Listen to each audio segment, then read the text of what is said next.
ಇದು ಇವತ್ತು ಪರಿಸರ ದಿನದ ಒಂದು ಕಾರ್ಯಕ್ರಮದಲ್ಲಿ ಪಂಚವಟಿ ಅನ್ನೋ ಒಂದು 5 ಗಿಡಗಳನ್ನ ನಾವು ಒಟಿ ಅಂತ ವೃಕ್ಷ ಅಂತೇಳಿ 5 ವೃಕ್ಷಗಳನ್ನ ನೆಡೋ ಒಂದು ಕಾರ್ಯಕ್ರಮನ ಹಾಕೊಂಡಿದ್ದೀವಿ. ಈ 5 ವೃಕ್ಷಗಳು ಏನಂತಂದರೆ ಈ ಪಂಚಭೂತಗಳಿಗೆ ಸೇರಿದಂಥವು. ಗಾಳಿ, ನೀರು ಮತ್ತು ಆಕಾಶ, ಭೂಮಿ, ಅಗ್ನಿ, ಹೀಗೆ ಎಲ್ಲ ಈ 5 ಅಂಶಗಳಿರುವಂಥ ಗಿಡಗಳಿವೆ.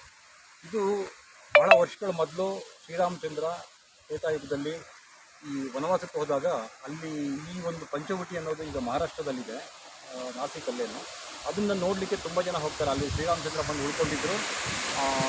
ಅಲ್ಲಿ ಅಂದರೆ ಅಂಥ ಶ್ರೇಷ್ಠವಾದ ಜಾಗ ಅದು ಅಂತ ಹೇಳಿ ಅವ್ರಿಗೆ ಬೇಕಾದಂಥ ಗಾಳಿ, ಆರೋಗ್ಯ ಎಲ್ಲ ಸಿಗುತ್ತೆ ಅಂತ ಹೇಳಿ ಅವ್ರಿಗೆ ಗೊತ್ತಿದ್ದರಿಂದ ಅವ್ರು ಅಲ್ಲಿ ಉಳ್ಕೊಂಡಿದ್ರು. ಅದನ್ನು ನಾವು ಇವತ್ತು ಎಲ್ಲ ಜನಸಾಮಾನ್ಯರಿಗೂ ಆ ವಿಷಯ ಗೊತ್ತಾಗಿ ಎಲ್ಲರೂ ತಮ್ಮ ತಮ್ಮ ತೋಟಗಳಲ್ಲಿ, ತಮ್ಮ ಮನೆಗಳ ಸುತ್ತ, ಶಾಲಾ ಕಾಲೇಜುಗಳ ಹತ್ರ ಎಲ್ಲ ಕಡೆನೂ ಇದನ್ನು ಹಾಕಿ, ಇದನ್ನು ಬೆಳೆಸಿ ಜನರ ಆರೋಗ್ಯನ ಬೆಳೆಸಬೇಕು ಅಂತ ಹೇಳಿ ನಾಗಭೂಷಣ್ ಸರ್ ಅಂತ ಹೇಳಿ ನಾರ್ತ್ ಕರ್ನಾಟಕದಲ್ಲಿ ಭೀಮಸಮುದ್ರದವರು ಅವರ ಒಂದು ಟೀಮು ಅದನ್ನು ಕಾರ್ಯಕ್ರಮ ಮಾಡ್ಕೊಂಡಿದ್ದಾರೆ.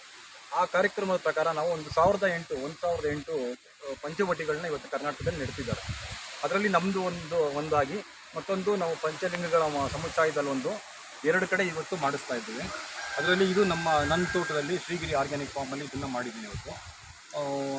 ಇಲ್ಲಿ 5 ವೃಕ್ಷಗಳು 5 ದಿಕ್ಕುಗಳಿಗೆ, ಅಂದರೆ ಅದು ವಾಸ್ತು ಪ್ರಕಾರನೇ ಮಾಡಬೇಕು. ಅಂದರೆ 5 ವೃಕ್ಷಗಳು ಅದರ ಅಂಶಗಳು, ಅಂದರೆ ಯಾವುದು ನಾರ್ತಲ್ಲಿ ಏನು ಅಂಶ ಇರಬೇಕು, ದಕ್ಷಿಣದಲ್ಲಿ ಯಾವ ಅಂಶ ಇರಬೇಕು, ಉತ್ತರದಲ್ಲಿ ಯಾವ್ದು ಇರಬೇಕು, ಪಶ್ಚಿಮದಲ್ಲಿ ಯಾವ್ದು ಇರಬೇಕು ಅಂತ ಹೇಳಿ ಅದೇ ದಿಕ್ಕುಗಳನ್ನಿಟ್ಟು ಇವತ್ತು ಬೇವು ಉತ್ತರದಲ್ಲಿ, ದಕ್ಷಿಣದಲ್ಲಿ ಅರಳಿ ಮರ, ಪೂರ್ವದಲ್ಲಿ ಅತ್ತಿ ಮರ, ಮತ್ತು ಪಶ್ಚಿಮದಲ್ಲಿ ಬನ್ನಿ ಮರ, ಮಧ್ಯದಲ್ಲಿ ಪವಿತ್ರವಾದಂಥ ಶಿವನಿಗೆ ಇಷ್ಟವಾದಂಥ ಬಿಲ್ವಪತ್ರೆ.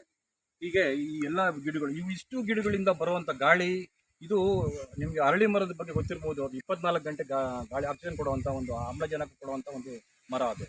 ಜೊತೆಗೆ ಅದು ಒಂದು ದಿನಕ್ಕೆ 20 ಲಕ್ಷ ಲೀಟ್ರಷ್ಟು ಗಾಳಿನ ಕೊಡುತ್ತಂತೆ ದೊಡ್ಡ ಮರಗಳು.